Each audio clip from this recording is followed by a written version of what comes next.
Welcome everyone to the Phenomenal Wrestling Podcast. You have Synyster here along with Zell. Nell is not joining us today due to him having to work and other engagements, so we had to do it with us two. Scheduling sucks. Well, we're gonna kick this off abruptly with Monday Night Raw and all of its shenanigans of bullshit. The show kicks off with graphics of acknowledging the deaths of Nikolai Volkov and Brian Christopher Lawler, aka Jerry Lawler's son. They passed, I think it was the day before Raw. Yep. I was reading a lot into Grandmaster Sexay's, like, past and history stuff, and he's definitely lived a very tough life with addiction to alcohol and drugs and stuff. He actually was arrested in July 7th, I believe it was, for DUI and trying to evade police, and he ultimately ended up passing away in the hospital. They had him on life support up until Jerry Lawler could get there and hold his son's hand. Yeah, I heard all that too, and I was just like, damn. Yeah, it was kind of sad reading it. See, with those two, it's funny because I heard about another death, but it really wasn't. Yeah, it was. I guess he was a big guy from Impact, like writing and shit like that. I think it was. It was I forgot the name. What was his name? It was Brickhouse Brown. Yeah. I think they had said that he was like big with TNA. If I remember. I don't know who he was. Yeah, me either. I seen it on a few videos and I'm like, who you? But then the show kicks off recapping what happened last week with Roman Reigns beating Bobby Lashley. Then it kicks to a backstage shot aired of Brock Lesnar and Paul Heyman. Lesnar put the Universal Championship belt over his shoulder while Cole noted he was on his 488th day as champion with only 10 title defenses. Roman makes his entrance to the ring. He was introduced by ring announcer JoJo, who is very gorgeous. Goddamn you, Bray. Here we go. Listen, Bray is... goddamn you, Bray. Anywho, this shocked me, because Roman got some good cheers last week, and then this week, he got over again. So I think Vince McMahon's evil master plan has officially worked by continuing to keep the fucking title on Brock Lesnar, because the fans are actually wanting Roman at this point. Well, you also got to look at, especially from this show, they're in Florida. But last week, where were they? Don't remember. I don't remember either. Don't think it was significant, though. But he got cheered. And he's from Florida, so... Me and Nell were talking about this. I was like, I kind of wish that it was in Philly for SummerSlam and not Brooklyn. And he was like, why would you want it in Philly? They hate Roman more than anybody. I'm like, but they're true wrestling fans. So I'm pretty sure the fans of Philly want that title off Brock at this point, and they're willing to even take Roman Reigns as champion. I'm pretty sure they'll take nothing. Vacate it. That's all we want. Because where were they in Extreme Rules? Yeah. Yeah. But it was against Bobby Lashley. And what did they do to the main event with two respected wrestlers? Fair. They just wanted to count down from 10 every single minute that passed. Exactly. For 30 minutes of a match, we heard 10, 9, 8, 7, 6, 5, 4, 3, 2, 1, 10 times. 10 times? 30 times. They actually started around like the 37 mark, I believe. They didn't start right away. They started a couple minutes in. The 37 mark? 27. Oh my god. Said that he wants to give Miami a special shout out. He said he was giving shout outs, then he had to give one to Bob. Reigns said that after going to war with him a couple times, he respects Bobby Lashley. Roman said he has no respect for Lesnar. Roman said Brock doesn't show up for work, but he has plenty of time to show up at UFC and get in Daniel Cormier's face. Roman guaranteed that Lesnar would not come to his yard, get in his face, and run his mouth up in here. Then Paul Heyman interrupts with his usual introduction. Heyman said his client has authorized him his most profound congratulations for beating Bobby Lashley to earn the title shot at SummerSlam. Heyman said that from his perspective, the definition of insanity is doing the same thing over and over and over and over and over again and expecting a different result. Then Heyman says that he's delivering a spoiler. Brock Lesnar is going to put you down, the big dog, and go on to UFC, become a two-sport champion, Heyman said. And then Reigns replies with, "Shut up, Paul. We're waiting for Lesnar and Heyman to bring him out." Heyman said his client is in the arena and he will come out when he feels like it. And then the fans were not happy about that. Foreshadowing. And then he says, "I'm not done yet." Heyman said, "And only if he feels like coming out here." And then Heyman started to talk about what Lesnar was going to do at SummerSlam, and Reigns cuts him off and asks Heyman, as Heyman was going to say, and he says Lesnar would show up at SummerSlam. He said that if he does, he'll send Lesnar back to UFC as Roman Reigns' bitch. And that hit a huge pop.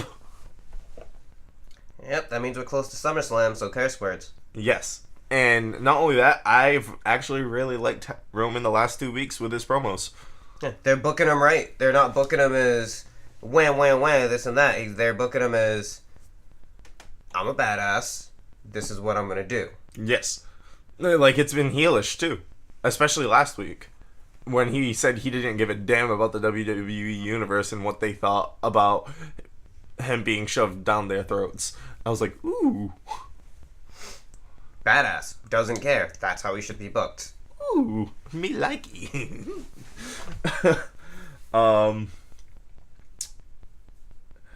Next up, you have Seth Rollins shown sitting down backstage, and then he puts his earbuds in while Cole hyped his match against Drew McIntyre for Raw, and his SummerSlam title match with Dolph Ziggler, which they are rumoring it to be a ladder match. A ladder match. And then Ronda Rousey was shown talking with Natalya. Graves said Rousey would be in Natalya's corner when she faces Alicia Fox. Who? Alicia Fox. There you go. Who would have Alexa Bliss in her corner later in the show. Finn Balor makes his entrance for his match against the Constable Baron Corbin. This is still going. Yep. And I'm pretty sure it's not done yet after this. And then Lesnar was shown reading a magazine when Heyman entered the room and asked if he heard what Reigns said about him. Lesnar said, obviously, I didn't, because I don't even watch the show. And then he questioned why he would watch the show. Because it's your job! It's not his job to watch the show. This is his where job to show up. This is where it gets good later on. I'm like, bitch, look in a mirror. Heyman played footage of On his phone, Lesnar threw the phone down and went back to reading his magazine. He didn't throw the phone down, by the way. He literally hucked it across the room. Yeah, he did. Like, After getting Paul's password. yeah. Poor Paul. Now you got Corbin making his entrance. Kicks off with clotheslining Balor on the apron, knocking him to the floor, heading into a break a few minutes later because, once again, it was a show of pay-per-views. A pay-per-views. Show of commercials. There you go. I'm half asleep. Balor tossed Corbin under the bottom rope. Corbin landed on his feet and raced back in the ring to throw a clothesline. Balor came back with a dropkick that knocked Corbin to the floor. Corbin came right back with a punch from the floor. Corbin smirked at the booking crowd. Balor, it was a very booked crowd. Balor bounced back and sent Corbin to the floor. Balor followed up with a flip dive, heading into a break about 13 minutes in, after they just got back from one. Then Corbin performed the deep six for a near fall, and Balor came back with a dropkick through the ropes and followed up with a running dropkick that drove Balor into the barricade. Corbin into the barricade.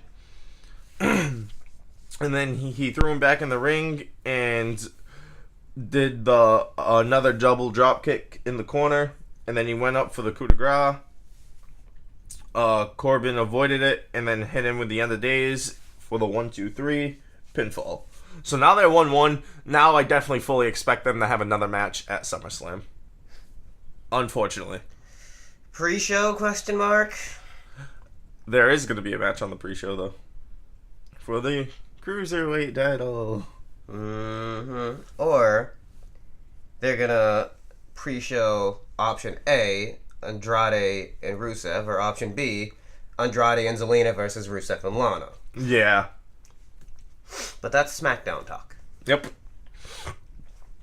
And then after the match, Corbin returned back into the ring and ended up tossing Balor to the floor. Then he put Balor's head on the barricade and punched him a few times. And then Balor acted like he got knocked out. And then Corbin gloated, doing his Corbin thing. I don't know why they are still doing this. Apparently they're still not done with Big Cass shit.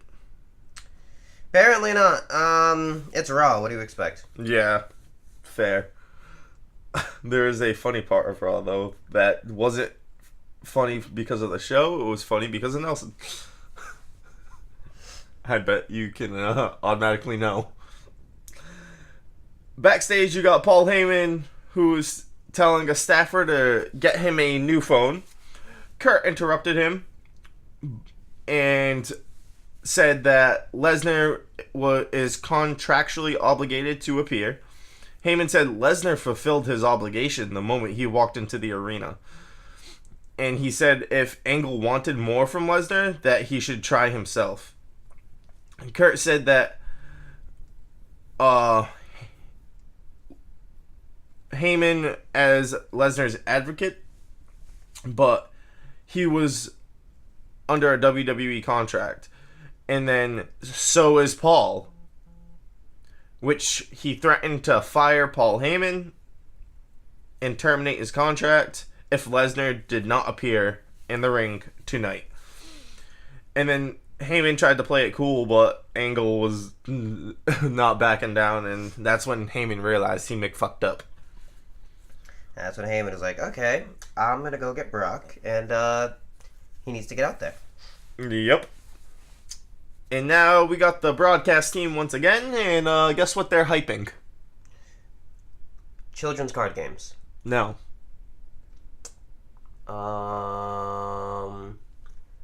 SummerSlam. No. Stephanie McMahon. Close. Shane McMahon. No. Damn. Triple H. Close. Ric Flair. No. Randy Orton. No. Batista. No. No. All four of them together. No. Oh, yes! A stable. No. But they are. What were their names? Triple H, Ric Flair, The stable Randy. name! Something about a line in the sand? They should be called We're Holding All the Championships, LOL. Am I wrong? No, but... What was the group name, man? It's a mystery. Ocean is a mystery. Yeah, it's a mystery. Yeah. Oh, come on. What was the team name? It's not a mystery? No. It's the first word. Evolution.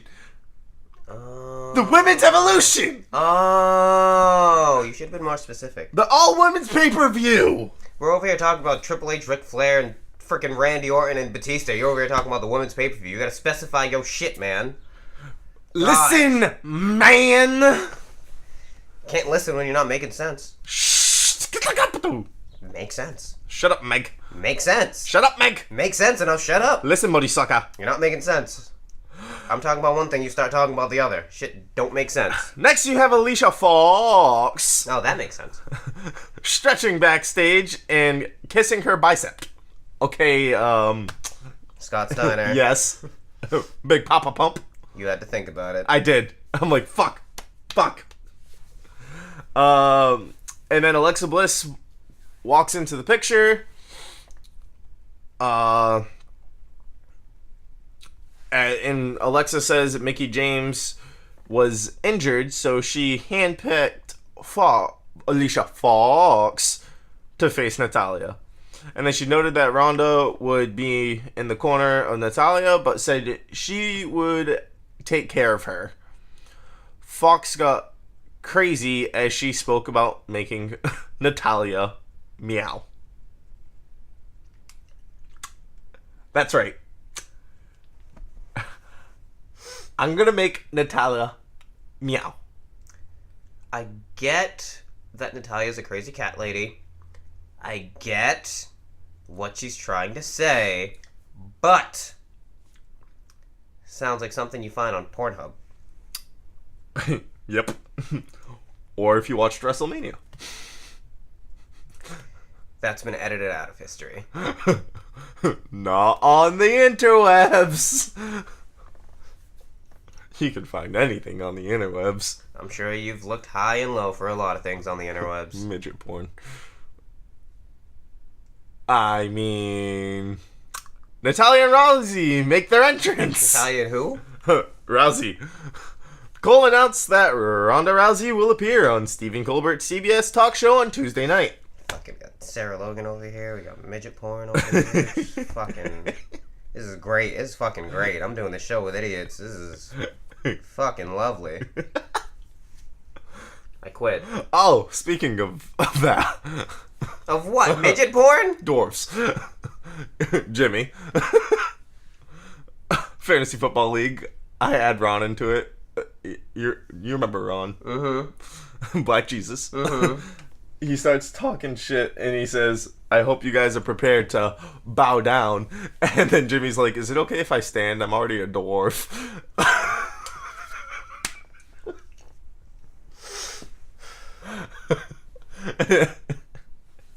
And then I kept talking shit to Jimmy too. And then I was like, it's okay. We can do this at Buffalo Wild Wings because he wants to do an online draft. I'm like, we'll just do it at Buffs. He was like, I know what you're doing. I'm like, what? He was like, you're trying to piss me off so that way I can punch you in the dick. I was like, we might have to get you a step stool for that. He was like, I'll headbutt you. I was like, listen, that's just not right because then it's like me teabagging you. That's not fair. I was like, well, go to Buffalo Wild Wings. We'll have them get you a high chair and everything.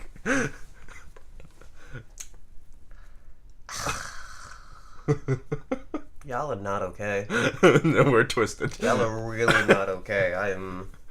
Just wait till Nelson's comments later about Sarah Logan. So happy he's not here. Oh, he told you things? Yes, he told me things. I almost texted the group chat when I saw her on TV, but I was like, I'm not going to do it. I don't want to deal with this. Because you're about to unbury some Sarah Logan comments. Some pent-up frustration, apparently. Well, for not being on the show last week. I don't know, Kaylee. You gotta watch out. He might leave you for Sarah Logan. If you had to. If the option arose. Bye, Ro. Good luck getting rid of Ro. It's a scary man. Fact.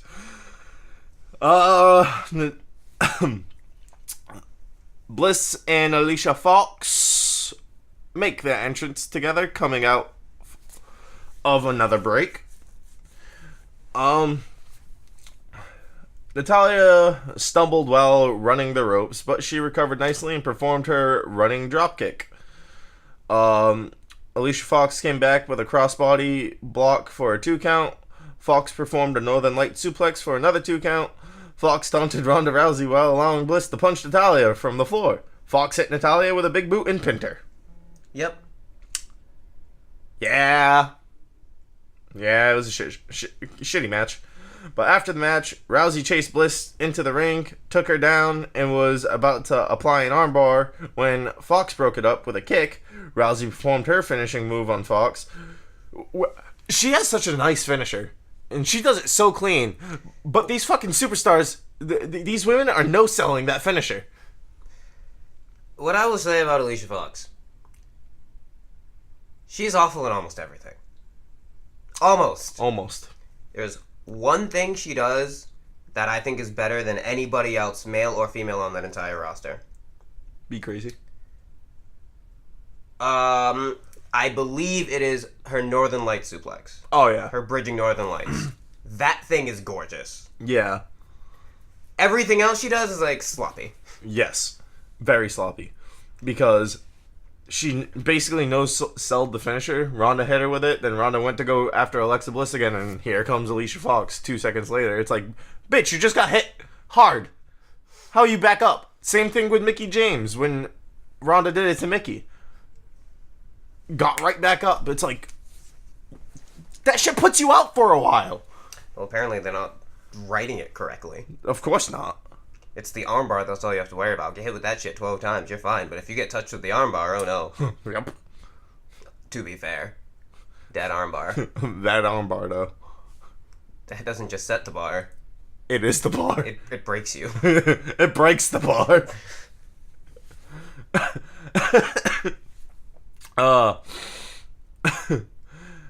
And then Alexa tried to escape through the crowd. Rousey caught her at the barricade and tossed her to the mat.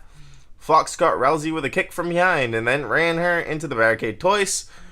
Ronda started to get up, so Bliss and Fox rushed toward the ramp. Ronda rolled back inside the ring while Fox blew kisses to the crowd.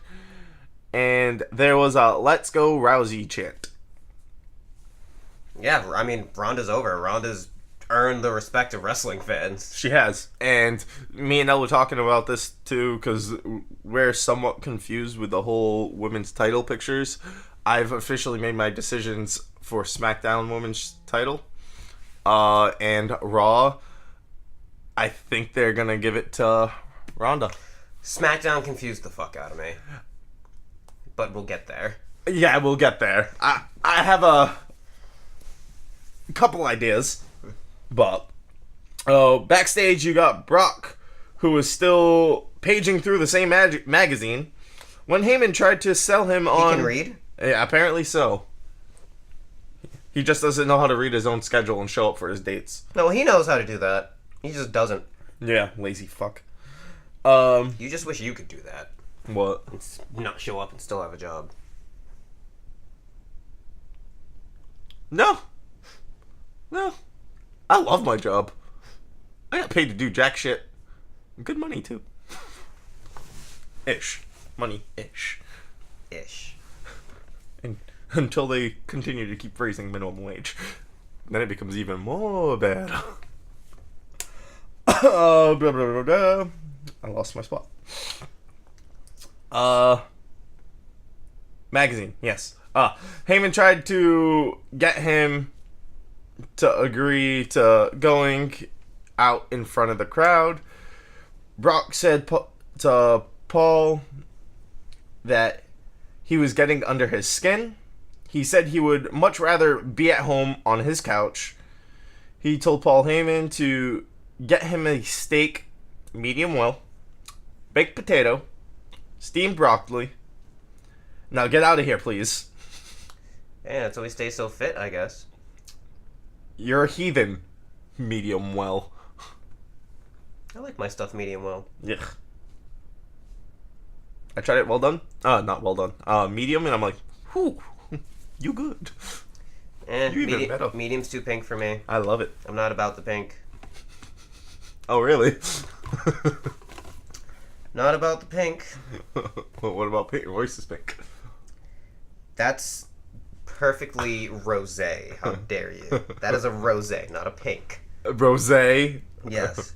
That is like goddess tier. Ricky Rosé. No, that's disrespect. You want to talk about freaking Ember Moon's roast beef? Listen, roast beef is also delicious, especially if it's medium well. Not medium well. Medium. Medium. Yes. Yeah, you just picture it flapping in the air. That's fine. That's gross. You're disgusting. You're literally the worst type of... Alright, question for you. Yes. As Rocky was asking at work. Oh, God. Would you rather take it up the ass from Shaq Oh, God. or give Magic Johnson a blowjob? Oh, God. It's kind of only one right answer here. Suicide. Nope, that's not an answer. Does Magic Johnson have a condom on? No. What kind of blowjob would that be? Fucking, hey, I don't fucking care. Oh, God. I'm taking my chances with AIDS. What? Are you serious? Listen, I ain't trying to get no Mandingo dick up my ass. But you're gonna get AIDS. I'd rather have AIDS. There's hope. That motherfucker probably doesn't even have it anymore. That motherfucker's cured. He got the cure. He got the cure. There's no way this man has lived all these goddamn motherfucking years since contracting it and being fine. That motherfucker found the cure. He loaded still. Don't listen to what nobody says. He got the cure. He ain't got shit. So when you get AIDS from giving Magic Johnson a blowjob, it's a risk I had to take. I've seen there are videos of a female being fucked by a horse and dying from it. I ain't trying to do that. I don't think Shaq is a horse. I think he's a center in the NBA. Former center in the NBA. I was gonna say, I think he's a telecaster now. Yeah, he's a sports analyst. And he trips a lot. Oh my God, Shaq is tightest worldwide. I need to text Rocky. No, Rocky doesn't need to know anything. Or do I have a bay leaf? Anywho. Cole notes that Lesnar started earlier than he... What? Can you not read? I was not paying attention when I was writing. Let's get to the important part then. You got Sasha Banks and Bayley versus the Riot Squad coming up. And then Still no Ruby. Jonathan Coachman hyped Braun Strowman versus Jinder Mahal for later in the night. What? Quote unquote, dirty nigga. That's what you are. Oh my God. Elias strumming his guitar could be heard in the arena. Cole says Elias was up next. And then backstage, you got Rousey venting to Angle about Alicia Fox and Alexa Bliss. Angle officially has booked Ronda Rousey for her first Raw match for next week against Alicia Fox. It's about time. And Alicia's gonna die. Yeah. And they're in Jacksonville next week. And then JoJo introduces Elias, who is seated on a stool in the ring. He strummed his guitar and boasted that he dropped the greatest album of all time.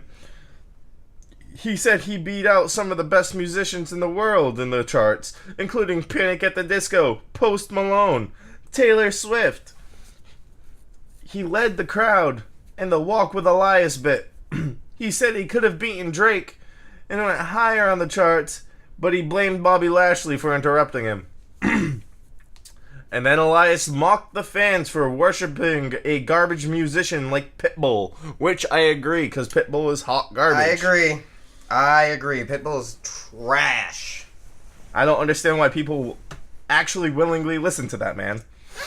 Oh, because they have terrible taste in music, and because he makes upbeat stuff, so they're like, I don't care. Like, Pitbull is the equivalent to 21 Pilots for me. I absolutely hate 21 Pilots. You do hate 21 Pilots. And I absolutely hate Pitbull. And then he also mocked the fans for their love of The Rock. Elias said that The Rock wants no part of Elias, and he even wrote a song about it. And then Bobby Lashley enters, interrupting Elias, and he's headed to the ring. Elias invited Lashley to sing with him. The fans were all for it. Elias said he doesn't normally do this, but Lashley would sing with him. He said he would keep it slow and simple, just so that Lashley could keep up with him. Elias played Rockin' Robin. Lashley joined in, and then Elias dropped his guitar and hit Lashley from behind. Cole said Elias seemed to be embarrassed by the performance and was taking it out on Lashley, who suplexed Elias. Lashley celebrated in the ring, and that was the end of the segment. What are you doing to Bobby? They were just booking him right, and now they're back to this. Like, this is how you made him debut, by suplexing Elias. You had a good thing going with Lashley, booking him against Roman. The way you booked him was nice. Once again, he's one of those characters who needs to be a badass. And you're just turning him into a clown. Yes. And then backstage, you got Kevin Owens, who told Baron Corbin that his son finally has had a male authority figure that he can look up to and respect, and that's what I'm here for to inspire, Corbin said, because apparently Kevin Owens' son is now respecting Baron Corbin. Corbin said, and then Owens said, the Brock Lesnar situation was very concerning to him, that Angle was disrespecting the authority of Stephanie McMahon. He said Kurt's plan was for Lesnar to go to the ring so that Strowman could cash in before he gets a chance to beat him for it at SummerSlam. And Corbin said he'd see what he could do, but until Owens beats him at SummerSlam, the contract belongs to Strowman. And then it showed highlights of Strowman and the Mahal segment from last week. Then Braun Strowman versus Jinder Mahal. There was a funny part during this match when Kevin Owens came out and tried to steal the briefcase, which took about 45 seconds away from the match. So the match was about maybe 55 seconds. Give or take. Something like that. Because Strowman left the ring to go after him. Owens ran away and then tossed the briefcase to Sunil Singh, who was then clotheslined by Braun. Braun picked up the briefcase, chased Owens up the ramp. The referee counted out Strowman to end the match. And your winner, Jinder Mahal.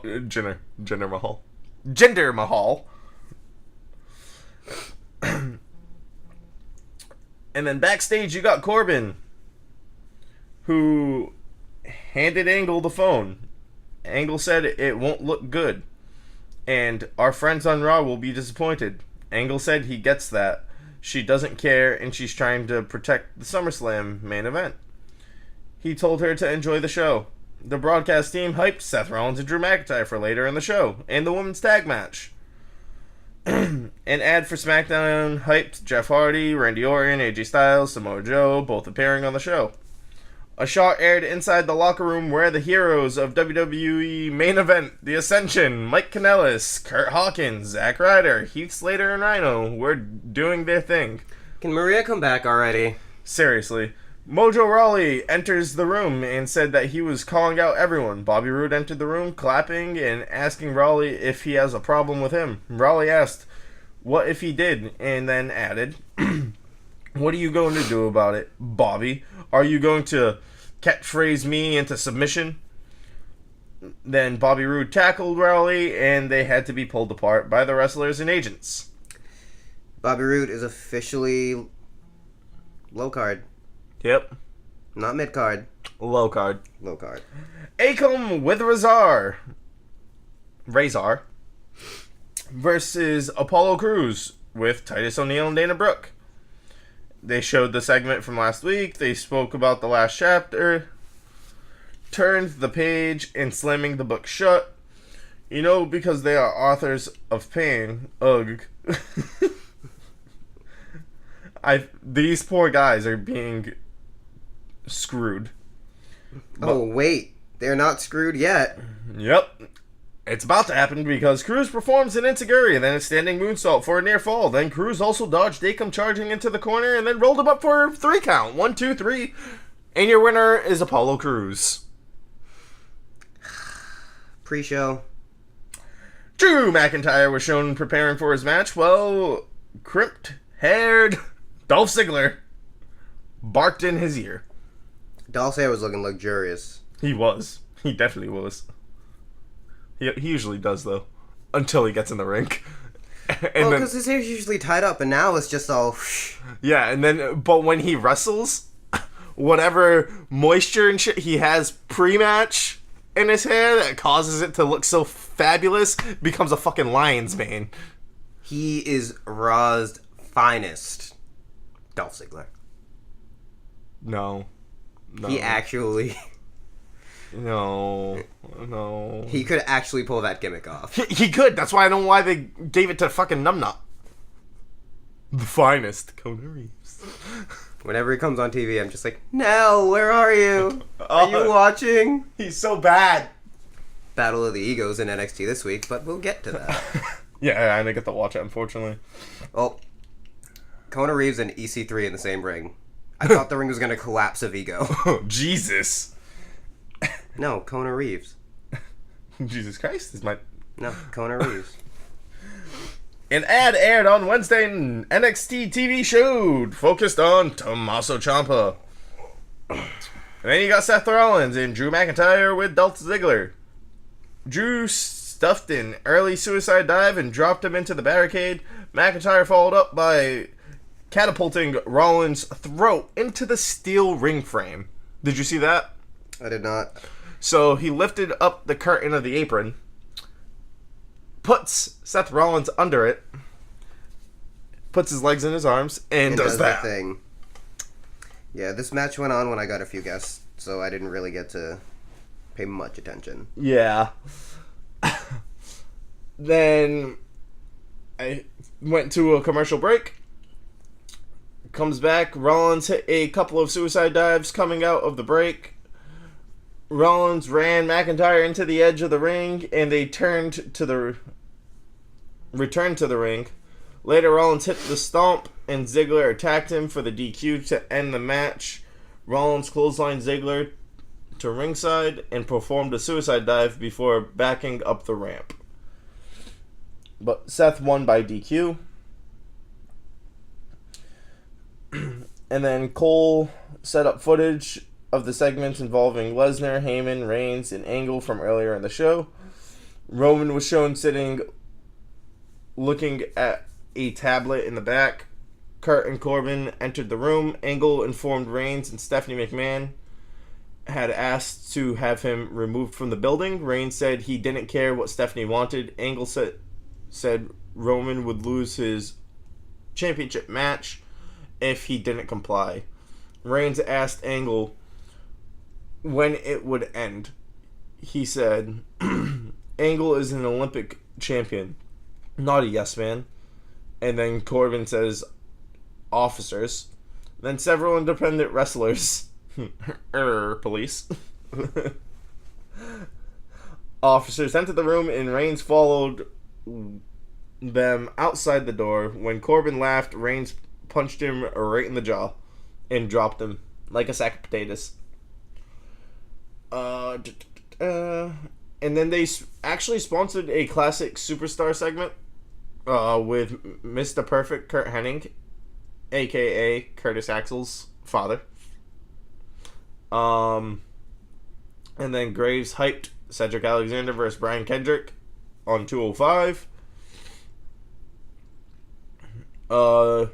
Then they talked about the Reigns angle, and Graves said there better be consequences for Roman for putting his hands on Constable Corbin.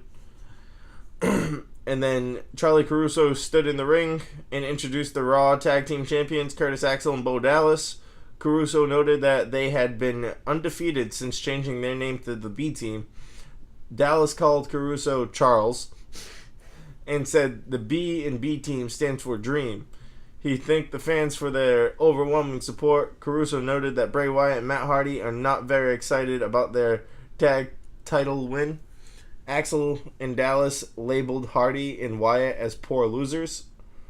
The Wyatt video flashed across the screen. And then they both appeared in the ring. Hardy talked about how dreams are not real. Wyatt said nightmares are real, and we are your nightmares manifested.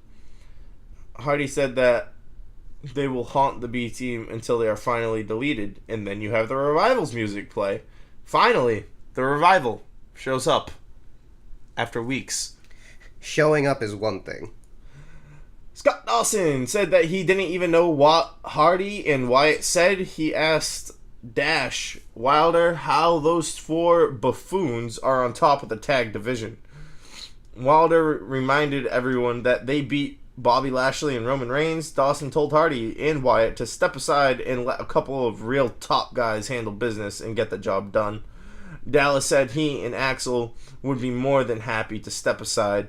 Bray shoved Dallas at Dawson, who shoved him back. They both tried to punch Dallas, who ducked, causing them to punch one another.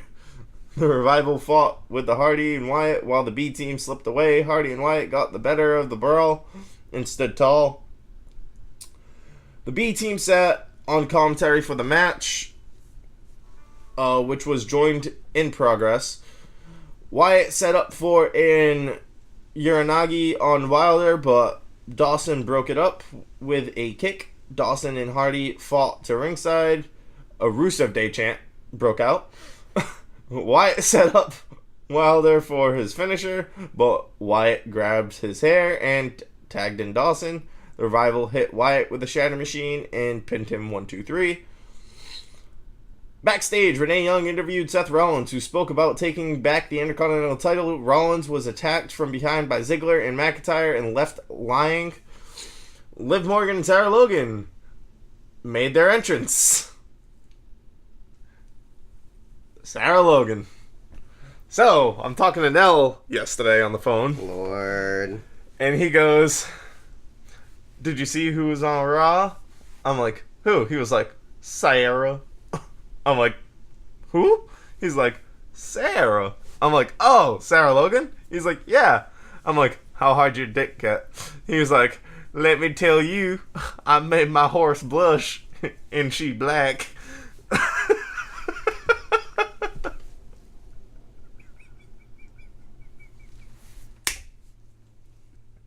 Continue on with the show, sir. Continue on with the show. Oh my god. Cole noted as Banks and Bayley made their entrance that they wore matching gear, and they have a new tag team nickname as the Boss and Hug Connection. The broadcast team ran through the Raw matches for SummerSlam. Banks and Bayley were in offensive control heading into the break, because once again, another commercial. The Riot Squad duo isolated Banks coming out of the break.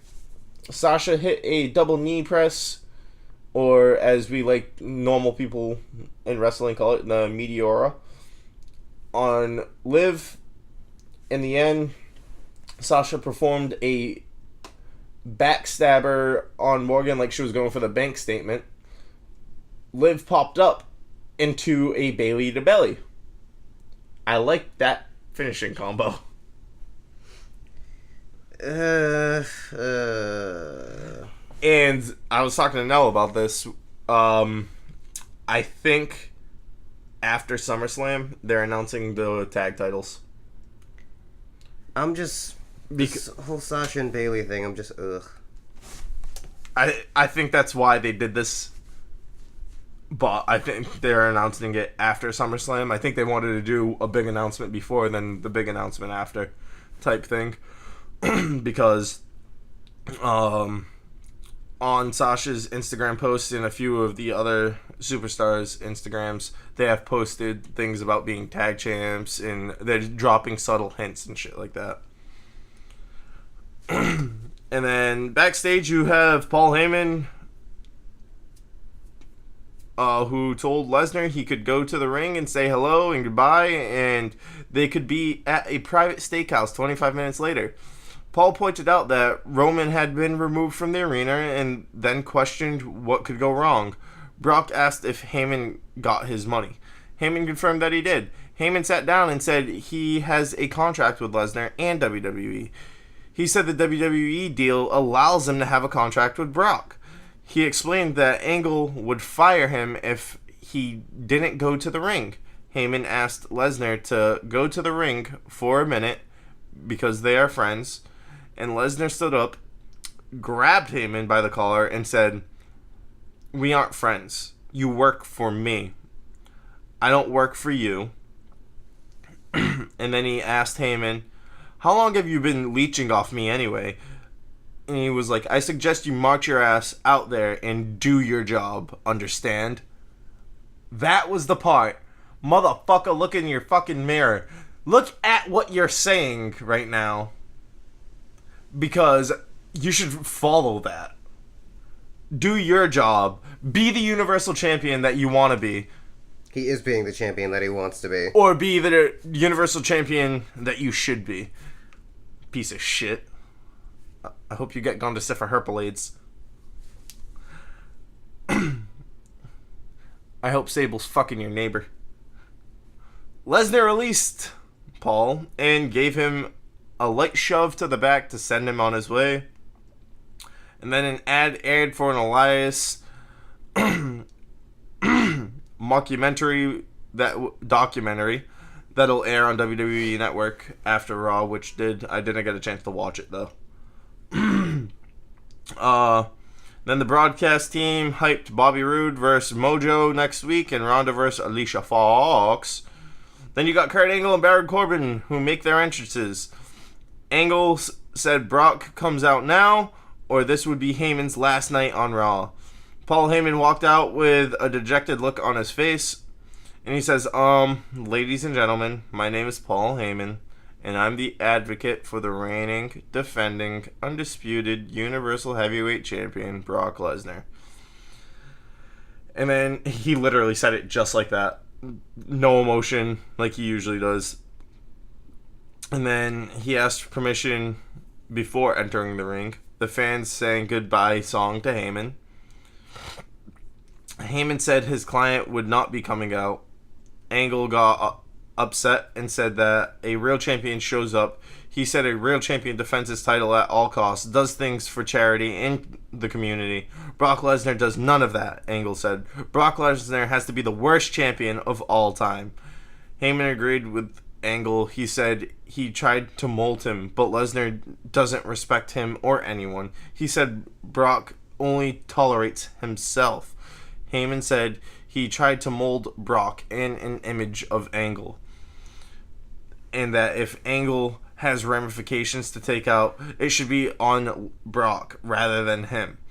How about you're full of crap, Kurt says. Heyman continued to say he tried all night long and Lesnar doesn't respect Angle or the fans.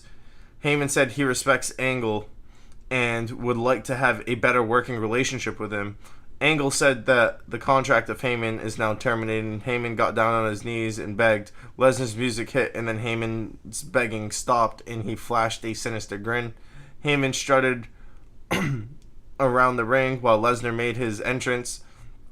Brock walked around the ring and looked at the trio inside before joining them in the ring. Brock placed the Universal title belt on Heyman's shoulder, then took the mic and approached Angle. Brock breathed into the mic and then asked Angle or Corbin if they had a problem with him. Brock picked up Angle and put him down with an F5. Corbin backed out of the ring and dropped to the floor when Brock leaned in his direction. Paul Heyman smiled as he looked down at Angle. Brock handed Lesnar the Universal title belt and continued laughing. Heyman thanked Lesnar, who joined him in laughing at Kurt. Brock grabbed Heyman by the face and told him to look at Kurt before forcing him to the mat. "You're hurting me. I can't breathe," said Paul. And then the fans chanted for Braun or Roman. I couldn't make it out. They were chanting for Roman. Okay. Lesnar released Heyman and picked up his belt. Lesnar's music hit and left the ring. And that was the show.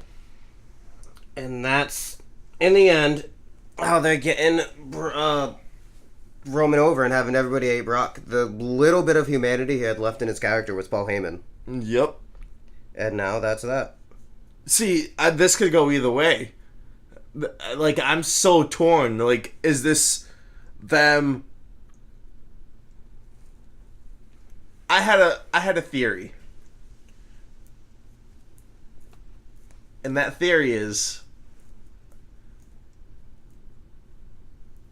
Brock wins clean at SummerSlam due to Paul Heyman screwing Roman to get cashed in on by Kevin Owens. I don't see Kevin Owens taking this briefcase. I really don't. That's ridiculous. Kevin Owens taking the briefcase from Braun. I can see it happening. They've been talking about Kevin Owens versus Roman Reigns at Hell in a Cell. So it works. I don't see it. I don't see it one bit. But as for what I saw from Raw,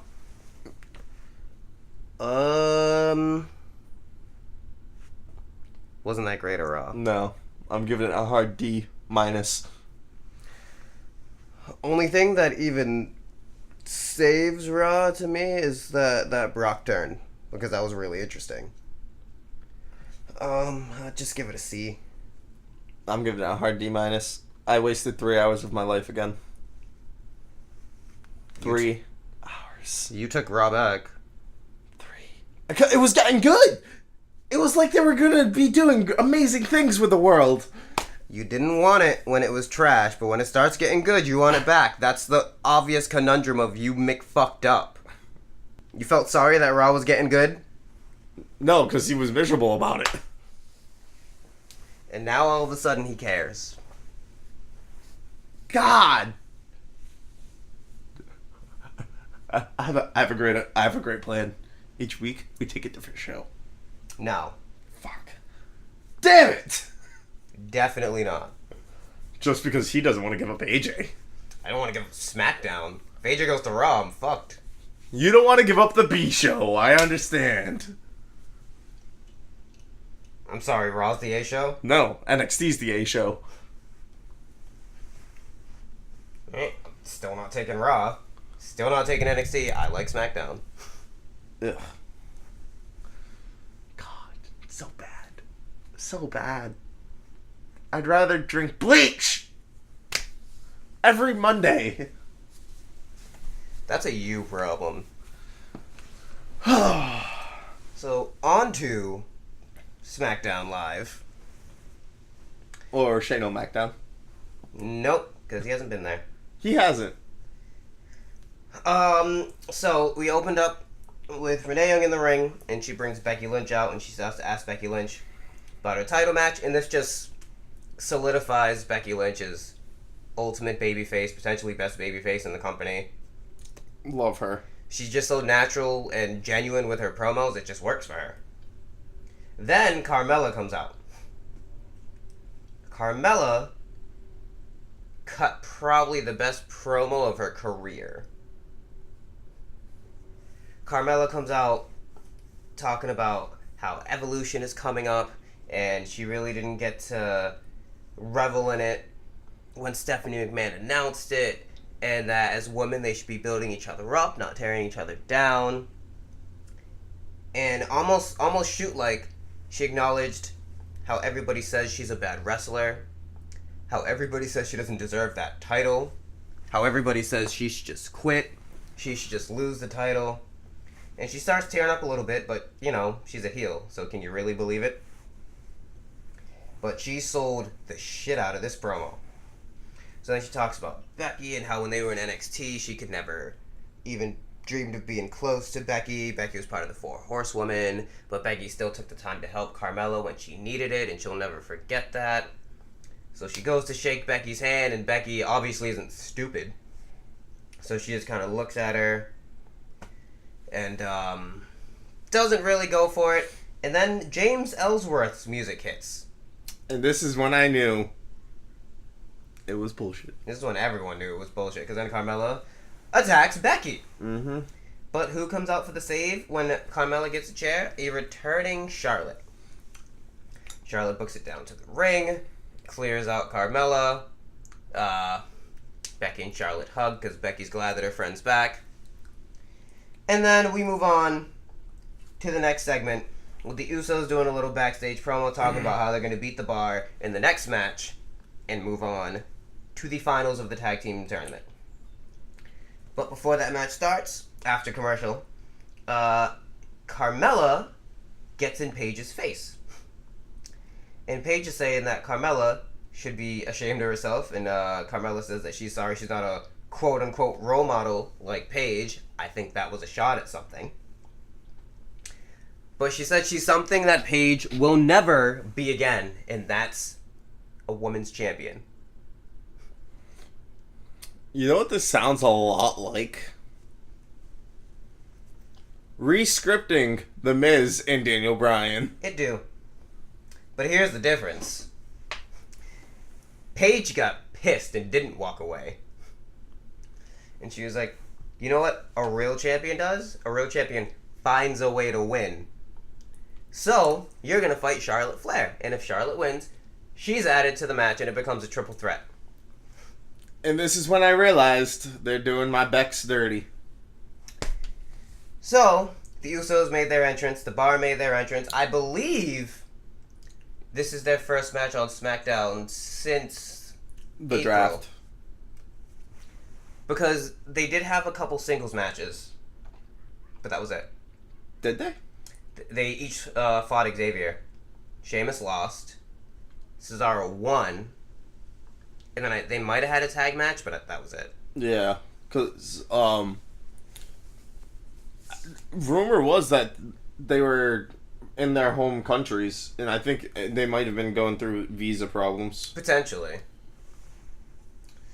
But with that being said, tag team match, the Usos and the Bar. You know what you're going to get with these two teams. In my opinion, the best match on the show. Their chemistry showed. They did a lot of good spots. The end came where they were going for the double Us, and when one of the Usos jumped, Cesaro ran in the ring and hit him with a European uppercut in midair. Cesaro then turned the other Us, which was Jimmy, into a roll-up. 1, 2, 3, the Bar moves on. Next week they'll face the New Day, which, side note, the New Day was on commentary. They had their own table with pancakes and bootios. I really want to try the bootios. Good luck with that. But like I said, I believe that was the best match on the entire show. There was only 3. But I'll get to that later. We then got Samoa Joe coming up to cut a promo on AJ Styles. This was the best promo on the show. Because Samoa Joe came out, sat in the ring. AJ wasn't there this week, selling the attack from last week. And Joe says that he respects AJ for all he's done in his career. Joe says that Styles has been putting the WWE Championship in front of everything. He's been working to make that title as prestigious as he can. He's putting it in front of everything, including his own family. And he said last week how Styles said he can look at his daughter, look her in the eyes, and tell her she can be anything. He says it's funny because you're barely ever home to even see your daughter. Ooh. You can see where this goes. Ooh. He talks about how Styles has been more comfortable living on the road out of a suitcase instead of with his family. He then says that he's a failure as a father. Ooh. But he talks about, the sacrifice on the road. Joe gets that part. And he will be coming after Styles and taking it all from Styles. Joe says at SummerSlam, the whole world will be rooting for AJ. But AJ's family will be rooting for Joe. So they can get their daddy back. Ooh. And with that Joe intensity... God, I love Joe. You gotta love Samoa Joe. If you don't like Samoa Joe, you are clearly wrong in this world and belong somewhere else. And then we got another promo. Oh, great. From Jeff Hardy. I loved this segment. I guess they're putting off Jeff's vacation till after SummerSlam. He made his entrance. I am not the only one. I've saw so many reviews that also miss Jeff Hardy's old song. Yeah. At this point, I really feel like they just should. Maybe when he comes back. Maybe. Who knows? Are you a crown?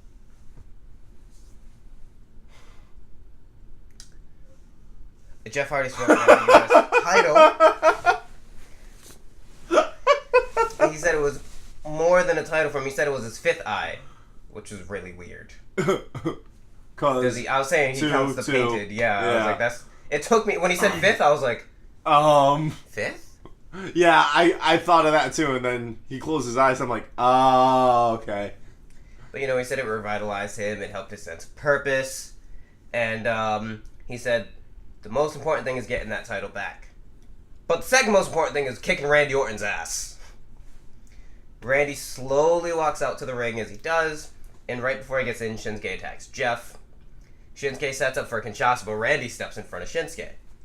After a little deliberation in his head, he goes, okay, and he steps to the side and says, do it.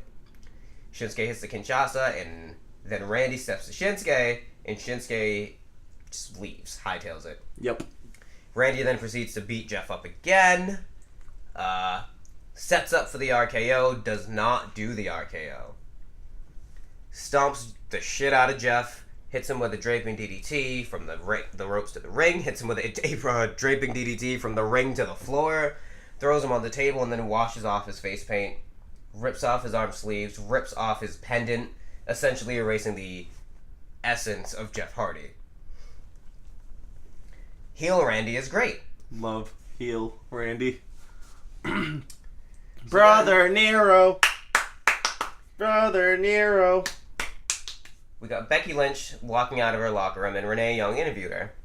Bay. And she said that, she's happy that Charlotte is back. But she's not happy at the thought of a triple threat match because she's been working so hard to get this match. Mm-hmm. So Renee asks her if Lynch is rooting against Charlotte, and all she says is she never roots against her best friend and then walks away. So they're teasing a few things here with Becky. We then got the second match on the show. Lana versus Zelina Vega.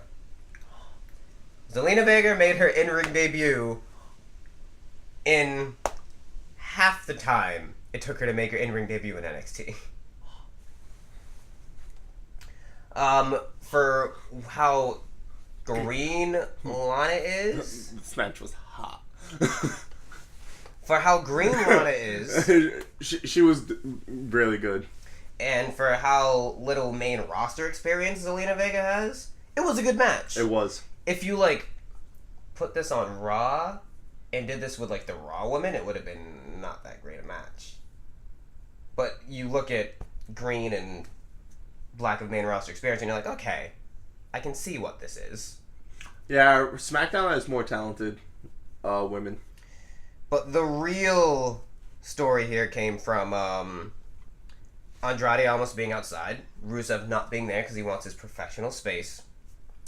Andrade went to distract Lana. Mm-hmm.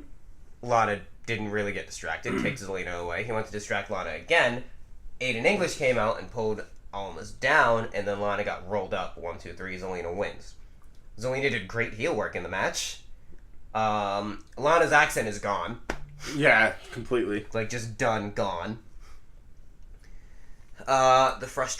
Just continue the story of Andrade and Zelina, and Rusev, Aiden English, and Lana. I think it's going to be a pre-show match. Don't know if it's going to be a mixed tag or singles. I have no idea. Trying to figure out what. Weekend on. 19th. It's my weekend on. Well, I'll be watching it by myself with Nelson. Yeah, so then backstage, Aiden is just like, Lana, I came out there to help. I tried to do what I could. And Lana's like, you should just leave. And then you hear Rusev out of nowhere, Aiden!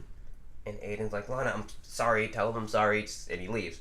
And Rusev walks over and he's like, Lana, are you okay? And she's like, no, I'm not okay because I really needed you out there. And she walks away. I'm gonna like it. Threesome? No. Oh. God. Eiffel Tower. No! That's the same thing! Oh. We then got the Bludgeon Devil's Brothers. threesome. This is why you're single. We then got the Bludgeon Brothers backstage.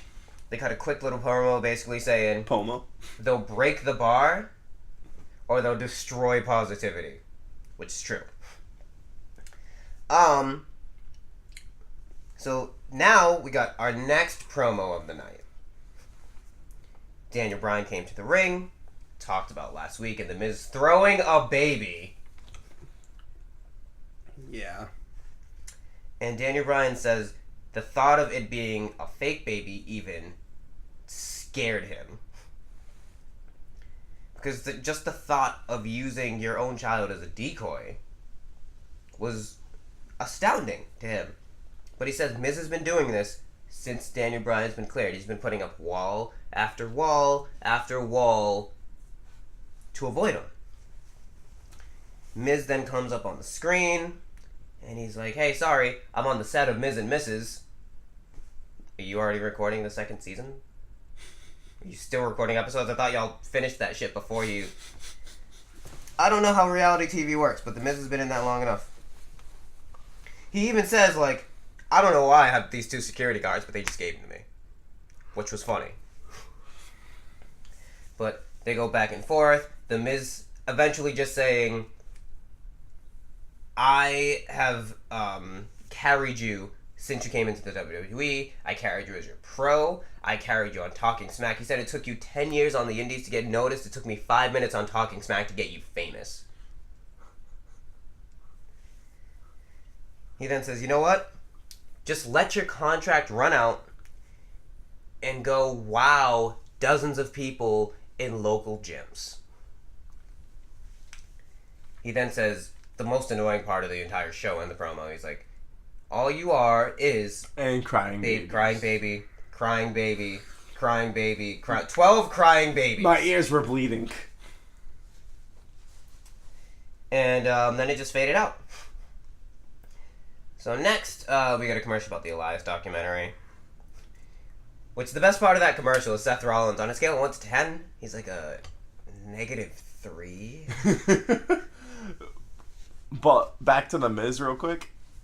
He's the best heel in the company right now. Tommaso Ciampa. Fair. Tommaso Ciampa, Miz. Miz, Samoa Joe. Yeah.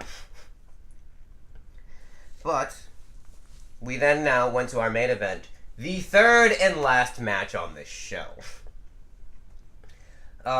Charlotte made her entrance. Carmella was interviewed by Renee Young from Gorilla Position behind the curtain, and Carmella was confident that she was going to beat Charlotte Flair and give Becky the match that she deserves. This was a good match. Charlotte started out with a lot of offense, and then Carmella finally used her heel trickery to get an advantage, as she should be doing, and not just going toe-to-toe with these women.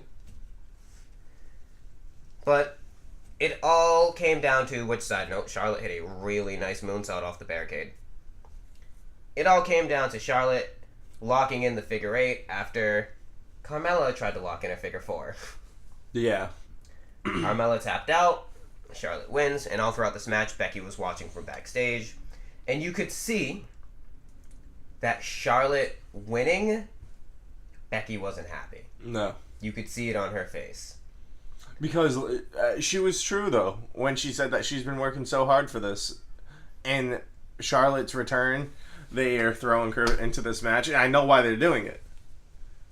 And this is exactly what I told Nelson. Mella is not holding that title after SummerSlam. Mella is losing at SummerSlam. Because they don't want her holding that title into the Women's Evolution pay-per-view. And the only reason Charlotte dropped the title in the first place was because she had to get surgery on her exploded breast. Yep, so Charlotte's going to win it back, and then we're going to get Becky and Charlotte, which will be a good match. It will be, but I feel bad for Becky because Becky, fucking give her a bone, please. My poor Becky. Well, that was SmackDown. Now, here's my thing with SmackDown having 3 matches and 7 promos. Yeah. You're a 2-hour show. If you're going to have 3 matches, 15 to 20 minutes each match. Yeah.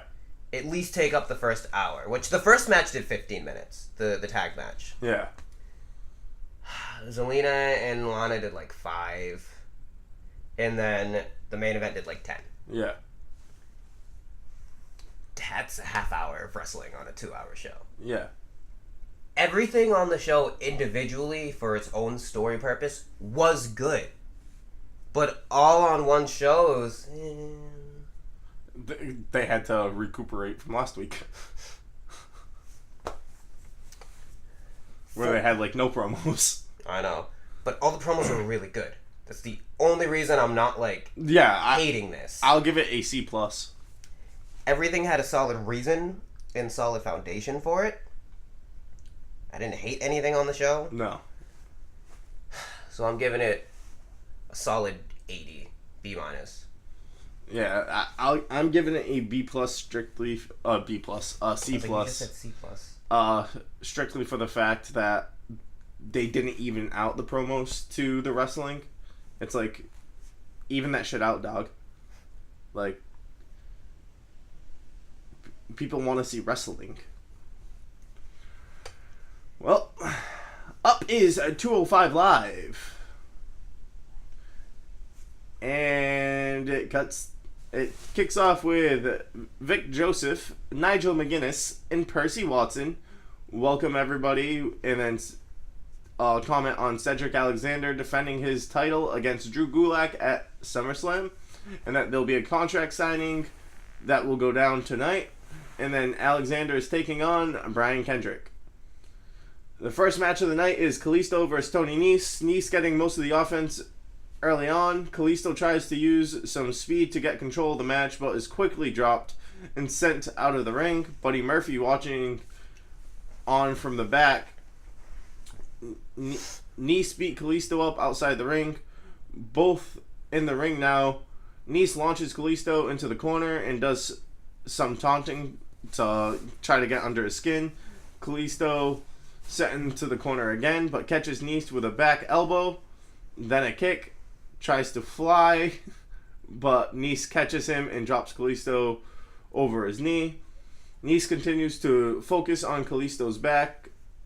Kalisto looked for a Hurricane Rana, and Tony Nese holds on, plants him with a powerbomb, and then 2 count. Kalisto counters a suplex, cover 2.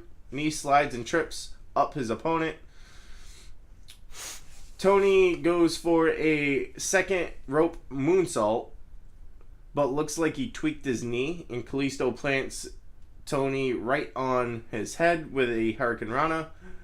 but Tony fought back, and Kalisto was able to hit a Salida del Sol for a 1-2-3. Post-match, Buddy Murphy came out to ringside and blocks Kalisto from leaving. Kalisto tries to run past him, but Murphy catches him, lifts him high in the air, but Lince Dorado makes the save and kicks Murphy's leg out from under him, and then double super kicks to Murphy. Backstage, you got Drake Maverick, who is with Cedric Alexander and Drew Gulak for the contract signing. Gulak goes to sign first, but stops to talk. Alexander stops him, takes the contract, and signs it. He says there's no need for PowerPoint presentations, just sign it. Gulak continues talking and wonders what Alexander has really done. Gulak says whenever the title isn't on the line, Alexander is just chilling in the back, letting everyone else beat up on each other. Gulak calls him a workhorse, like himself a workhorse, and says Alexander will forever be known as the Brock Lesnar of 205 Live. Next is Lio Rush, who comes out with a mic in hand. He says some people are bothered he didn't give Tozawa another rematch, but he's a hot commodity, and everybody wants a piece of him. Rush's opponent is already in the ring. Rush says he bets this guy could do put up a better fight than Tozawa. And it's Lio Rush versus Ricky Martinez. Rush charges in, misses, gets kicked in the head, punches lands. Rush with a couple quick kicks that send Martinez out to the floor. Rush with a hard suicide dive sends his opponent back in the ring. Another spinning kick lands. Lio Rush goes to the top with his split-legged frog splash, and the match is over. Then Tozawa's music hits. He heads out to the ring. Rush bails out of the ring, jaws at Tozawa, and heads toward the back. Backstage, you got Kendrick, who is getting ready for his match against Alexander. And then you see Alexander getting prepped for his match, too. Then you got the match that starts. It's some chain wrestling to get the match going, but nothing happened from it. Nobody got the one up on the other. But then Alexander landed a number of strikes on Kendrick, gets him in the corner, and hits a few big shots. Alexander takes him down, drop kick. Gulak came out. Alexander is a bit distracted by this move, and then Brian Kendrick was out on the floor. He slid under the ring, and then Alexander went to go get him, but gets yanked into the edge of the ring and then sent into the steps. Gulak joins commentary as Kendrick continues to work over Alexander in the ring, goes for a cover 2 count. Gulak talks about what it means to him to work on SummerSlam, as it's something he's watched ever since he was a kid.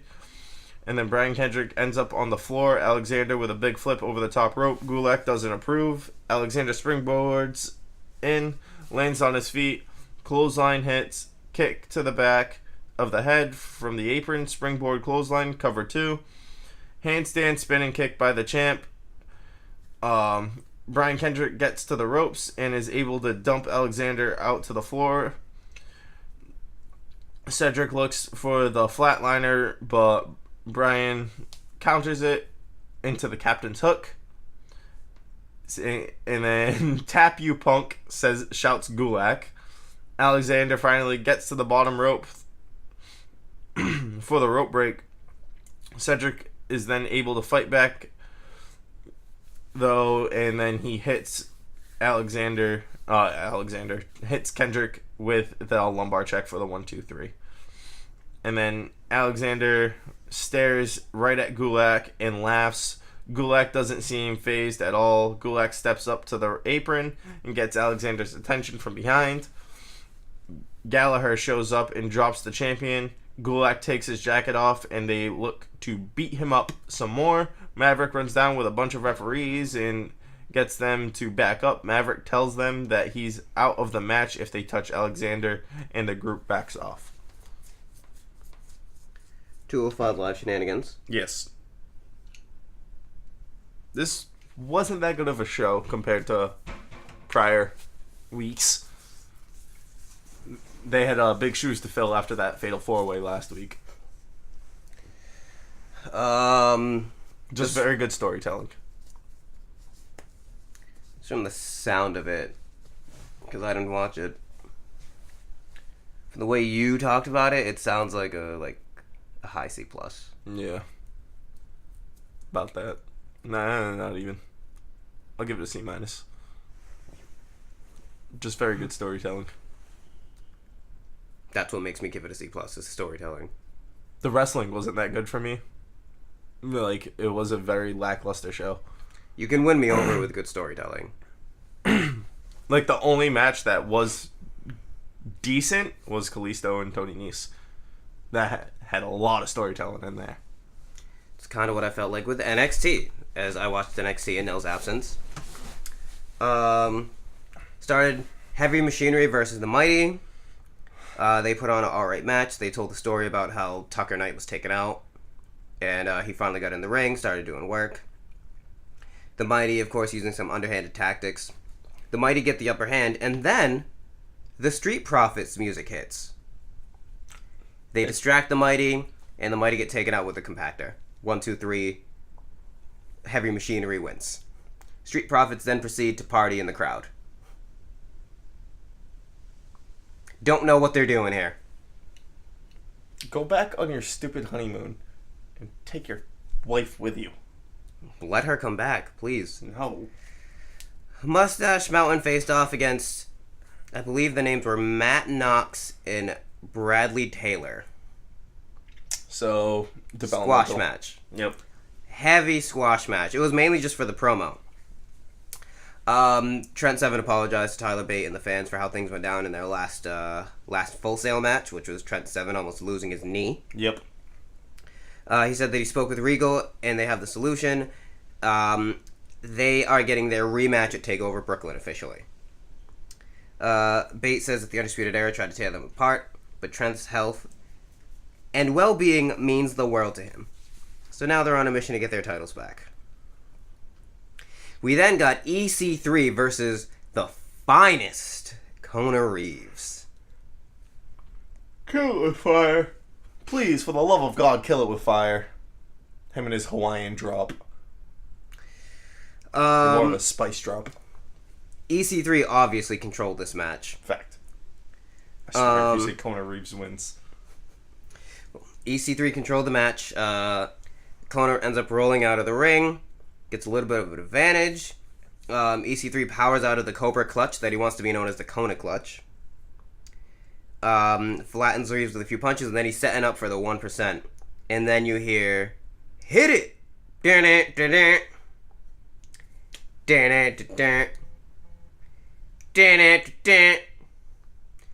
Wow, wow, wow, wow, wow. The Velveteen Dream hits the ramp. What do you think happens, sir? EC3 gets rolled up, doesn't he, Squidward? Is that your final answer? Yeah. The Velveteen Dream comes out, and he says that there's someone in the building that's still upset about what happened in London. And the Dream is willing to talk about it. But EC3 has to come to the Velveteen's world and bask in the experience. I almost thought he was pulling a Keith Lee. I was like, sir? Bask! Because he said bask, glory. and then he paused, and I was like, in the experience. And then he leaves. Kona Reeves grabs EC3 and hits him with the Hawaiian drop. 1, 2, my. EC3 kicks out. Oh. Kona Reeves is pissed. He's talking to the ref like, no! No! And he turns around into the 1%. EC3 wins. Thank God. God. Thank God.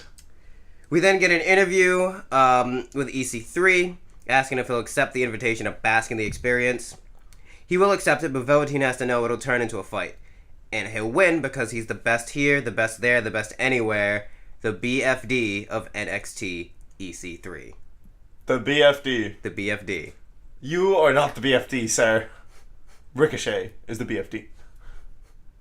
Keith Lee is the BFD.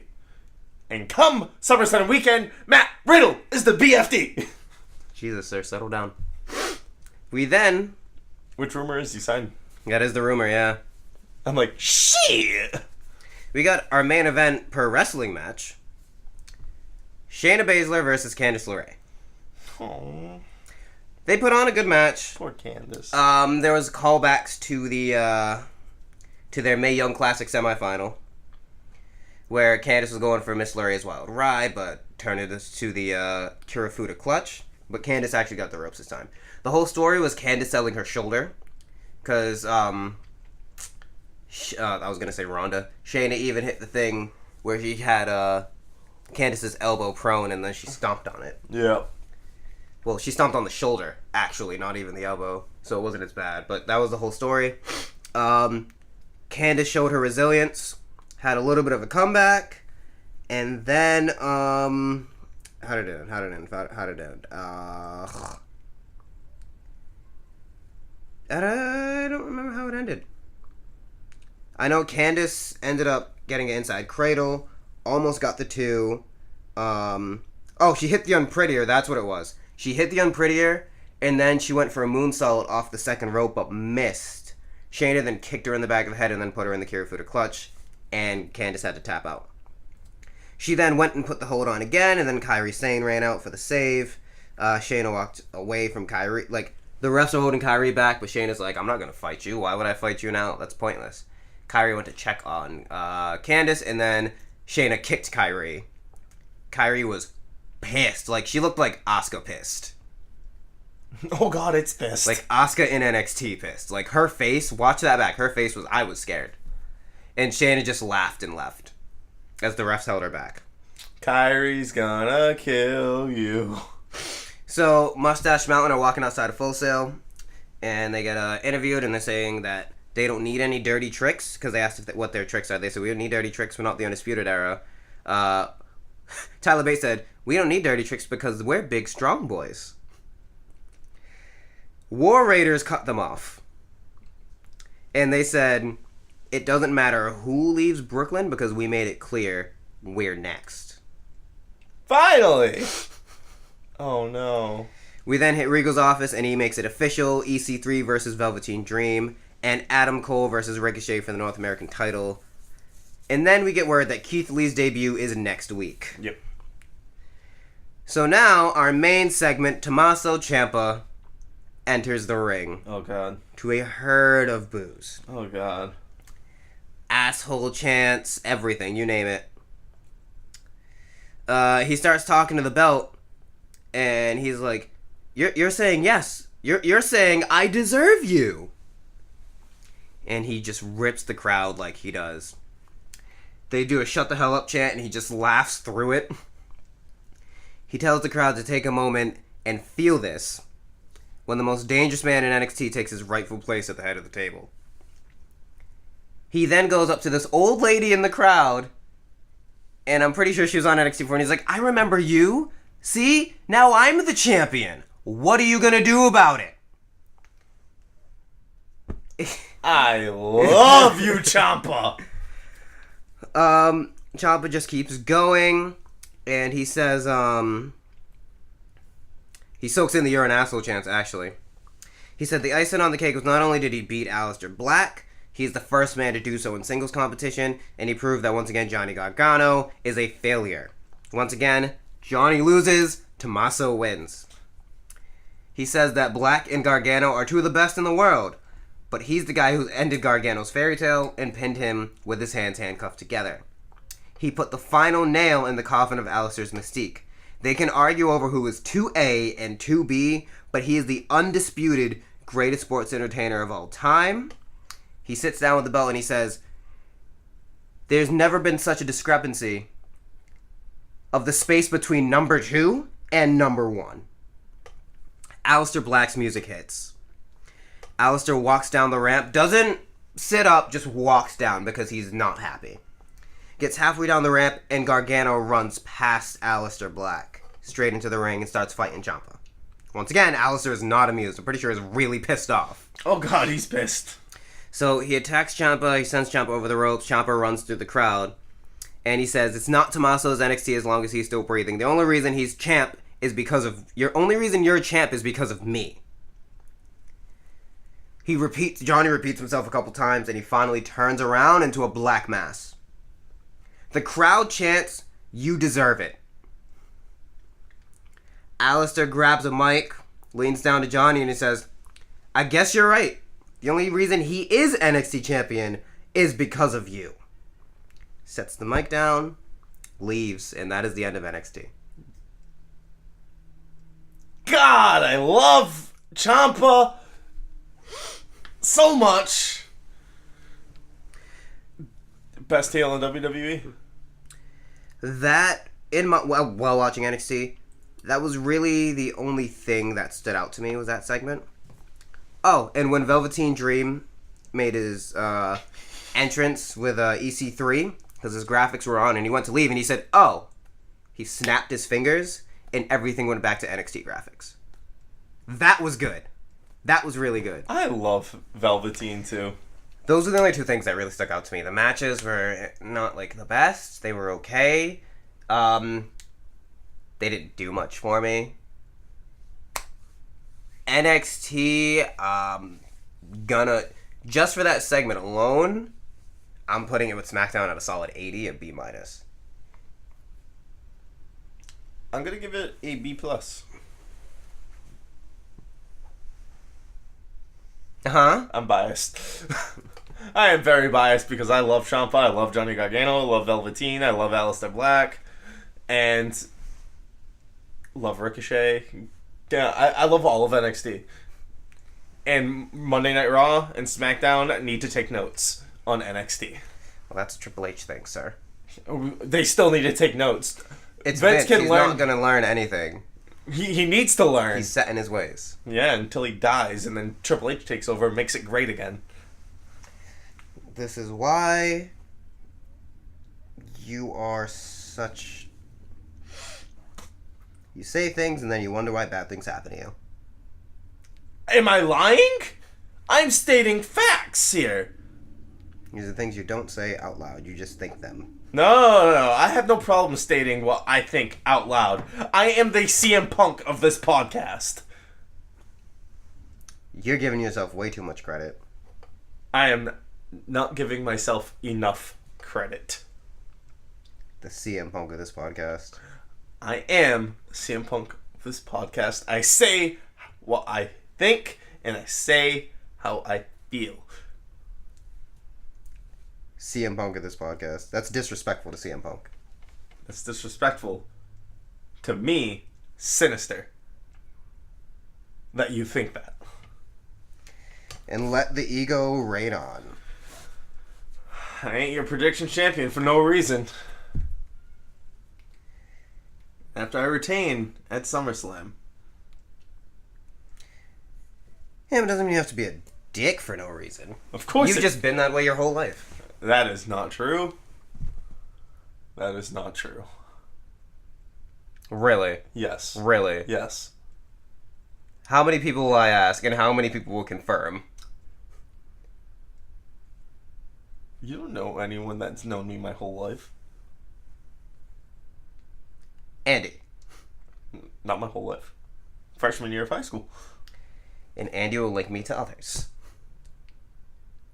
And they'll say I'm not an asshole. Okay, maybe they will. Yeah, I call that check inmate. And on that note... It runs in the family. We're all assholes. And see, so now you're admitting it. Listen, you gotta be an asshole in this world. God, first, I'm not. Now it's, yeah, I am. It runs in the Goddamn family. fucking right. I admit it. I'm an asshole. And I'll continue to be an asshole for the rest of my life. Yeah, you will. God damn it. My back. Maybe if you were just a little bit nicer, things would work better for you. No, they wouldn't. What the fuck are you talking about? Oh, my back. It cracked. Good. Ow. I'm glad. And on Eric's pain, we're going to sign off from this podcast. Ladies and gentlemen, Synyster and Zell here. We will see you next week on the podcast, hopefully with a Nelson back. You know, this is why your mom's in a fucking wheelchair. My mother is not in a wheelchair. You're right. She's not. My mother wants her money. She got it. Oh, my back. Ah! Goodbye, folks.